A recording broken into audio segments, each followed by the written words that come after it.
તો ચાલો બાળકો, આજે આપણે ધોરણ 3ના પર્યાવરણમાં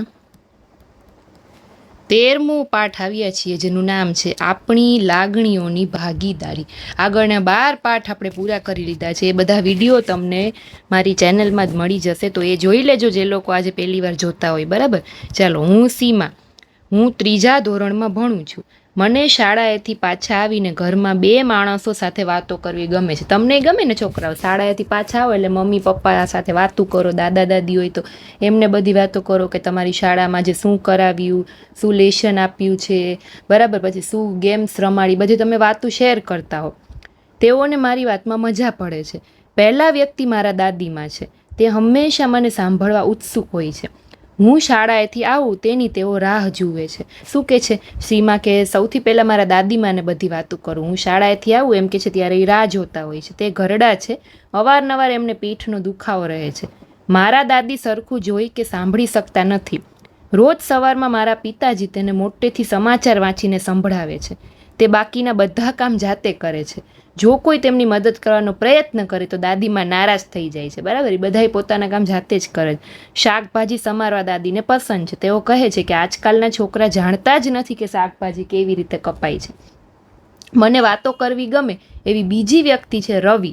તે અમારી સાથે રહે છે. હું તેઓને રવિભાઈ કહું છું. તે મારા માતા પિતાને ભાઈ ભાભી કહે છે. મને અમારા સંબંધોની ખબર નથી, પરંતુ તે ઘણા પ્રેમાળ છે. તે હંમેશા મારા પ્રશ્નોના જવાબ આપવા તૈયાર હોય છે. હું પછી કહીશ એમ મને ક્યારેય કહેતા નથી. હવે રવિભાઈનો પરિચય આપે છે કે કોલેજમાં ભણાવે છે. કોલેજના વિદ્યાર્થીઓ એમને ખૂબ જ માન આપે છે. રવિભાઈને સંગીત સાંભળવાનું ખૂબ પસંદ છે. તે નાટકમાં પણ ભાગ લે છે. તેઓને તેમના મિત્ર સાથે વાત કરવી અને તેની સાથે બહાર જવું ખૂબ ગમે છે. તે ખૂબ રમૂજી છે અને અમને બધાને ખૂબ હસાવે છે. હવે તમારે જણાવવાનું કે તમારા ઘરમાં કોણ કોણ છે. દરેક સભ્યની વિશેષતા જણાવવાની તમારે. બરાબર. હવે જો, મારા ભાઈ જ્યારે બહાર જાય ત્યારે સફેદ લાકડી રાખે છે.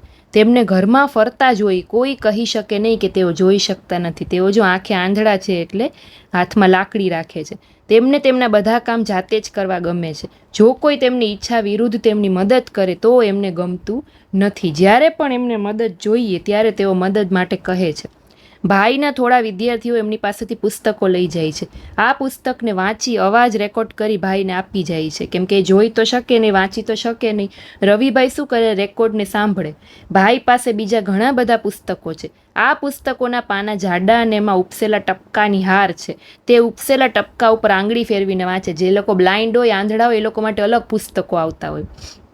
ઘણીવાર ભાઈ સાથે મજાક કરવા હું તેમની લાકડી મૂકવાની જગ્યા બદલી નાખું છું. તે અકળાય છે પરંતુ ગુસ્સો કરતા નથી, કેમ કે હું એમની નાની બહેન છું. હું હજુ ઘરમાં પહોંચું ત્યાં ભાઈ બોલ્યા, સીમા, આજે તું ખૂબ જ ખુશ છે. ભાઈ ફક્ત મને જ નહીં પરંતુ કુટુંબના બધા સભ્યોને એમના હલનચલનના અવાજથી ઓળખી જાય છે. તેઓ હલનચલન અને અવાજથી એ પણ કહી શકે છે કે ઘરમાં કોણ ખુશ છે કે ના ખુશ. જોઈ નથી શકતા પણ તો પણ એને ખબર પડી જાય છે. મેં ભાઈને કહ્યું, ભાઈ, આખરે હું ફૂટબોલની ટીમમાં પસંદ થઈ છું. તેઓએ મને શાબાશી આપી અને પ્રેમથી કહ્યું કે આજથી તું મને ફૂટબોલની તાલીમ આપજે, એમ કહે છે. સીમાના પિતા દાદી માટે સમાચાર પત્ર મોટેથી વાંચે છે. તમે ઘરડા માણસોની મદદ કેવી રીતે કરો છો એ તમારે અહીંયા લખવાનું. ઘડપણમાં લોકોને કેવા પ્રકારની મુશ્કેલી પડે છે? તો કે તેઓ બરાબર ચાલી ના શકતા હોય, લાકડીના સહારે ચાલતા હોય, સંભળાઈ ના શકતું હોય. બરાબર, તો આવા બધી મુશ્કેલીઓ પડે છે. રવિભાઈ ઘણી બધી વસ્તુઓ જોયા વગર કેવી રીતે જાણી લેતા હશે? તમને ક્યારે લાકડીની જરૂર પડી છે? ક્યારે? તમે ક્યારે વિચાર્યું છે કે તમને લાકડીની જરૂર ક્યારે ક્યારે પડી શકે છે? જે લોકો જોઈ શકતા નથી તેમને આપણે કેવી રીતે મદદ કરી શકીએ? તો આપણે એને રસ્તો ક્રોસ કરવામાં મદદ કરી શકીએ. એને કાંઈ વાંચવામાં દેખાતું ન હોય, સમજાતું ન હોય તો આપણે એને જોરથી વાંચીને સંભળાવી શકીએ. બરાબર, આ રીતે આપણે લોકોની મદદ કરી શકીએ. શું તમારા કુટુંબના સભ્યોમાં કોઈ એવી વ્યક્તિ છે કે જે સાંભળી, બોલી કે જોઈ શકતા ન હોય? એવી કોઈ વ્યક્તિને તમે જાણો છો? તો એના કામમાં અન્ય લોકો કેવી રીતે મદદ કરે છે? તમે વાર્તામાં વાંચ્યું કે રવિભાઈ જોઈ નથી શકતા, પરંતુ તો પણ તેઓ તેમના બધા જ કામ જાતે કરે છે. અલગ પ્રકારના પુસ્તકથી એ ભણે છે. તેઓ કેવી રીતે તેમના કામ કરી શકે છે તે સમજવા તમારી આંખો બંધ કરો. તમે પણ ટ્રાય કરો કે આપણી આંખો બંધ હોય તો આપણે કેવી રીતે બધા કામ કરી શકીએ. અને અલગ પુસ્તક પણ આવે એના માટે, તો એ લોકો એમાંથી વાંચતા હોય. હવે જો, આંખે પાટા. જૂથમાં કોઈ એક બાળકને આંખે પાટો બાંધી દો. એક પછી એક બીજા બાળકો તેની સામે શાંતિથી આવશે. આંખે પાટા બાંધેલ બાળકે બીજા બાળકોને સ્પર્શ કરીને કોણ છે તે કહેવાનું. કોઈ પણ અવાજ ન થાય એનું ધ્યાન રાખવાનું. આ રીતે બીજા બાળકોને પણ એક પછી એક આંખે પાટો બાંધો. દરેક બાળકને સ્પર્શ કરી બીજું બાળક કોણ છે એનું અનુમાન કરાવવાનું.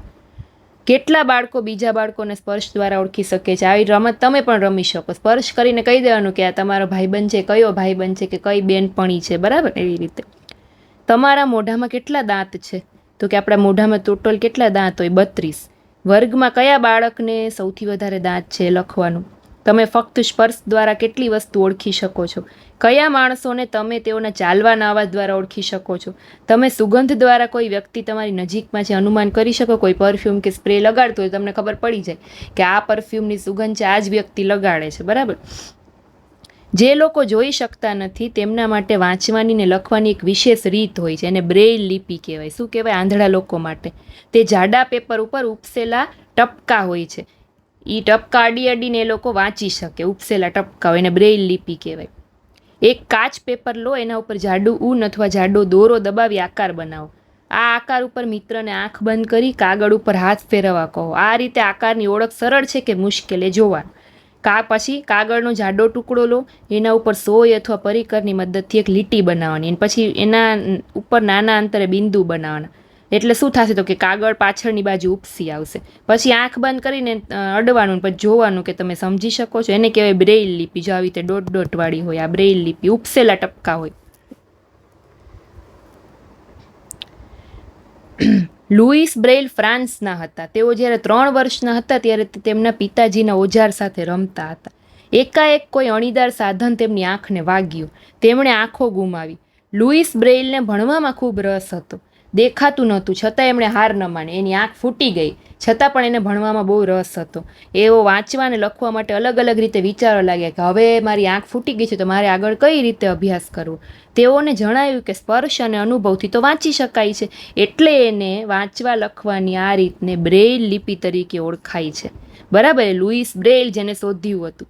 આ પ્રકારની લિપિમાં જાડા કાગળ ઉપર ઉપસેલા ટપકાની એક હાર બનાવવામાં આવે છે. એના પર આંગળી ફેરવીને વાંચી શકાય છે. આ લિપિ 6 ટપકા ઉપર આધારિત છે. બ્રેઇલ લિપિમાં હાલના સમયે ઘણા ફેરફાર થઈ રહ્યા છે. એનાથી વાંચવું અને લખવું સરળ બનશે.